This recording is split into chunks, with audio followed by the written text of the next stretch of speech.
ఏంటి, విరాట్ కోహ్లీ రిటైర్ అవుతున్నాడా? సరే అదే అనుకుందాం. అయితే రిటైర్మెంట్ ఇచ్చే లోపు విరాట్ కోహ్లీ ఎన్ని రికార్డ్స్ బ్రేక్ చేస్తాడో గెస్ చేద్దాం. ఇప్పుడున్న సోర్సెస్ ప్రకారం కోహ్లీ 2027 వరల్డ్ కప్ అయితే ఆడతాడు అండ్ ఖచ్చితంగా ఆడాలి కూడా.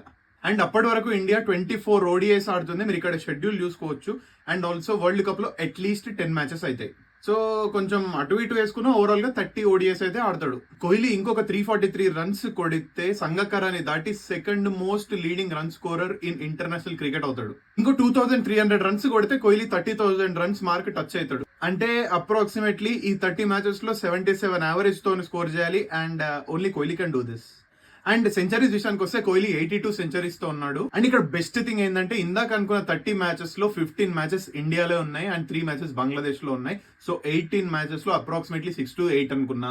వరల్డ్ కప్ లో ఇంకొక 3 to 4 అనుకున్నా. వరల్డ్ కప్ అయిపోయేసరికి కోహ్లీ 96 సెంచరీస్ తో ఉండే ఛాన్సెస్ అయితే ఉన్నాయి.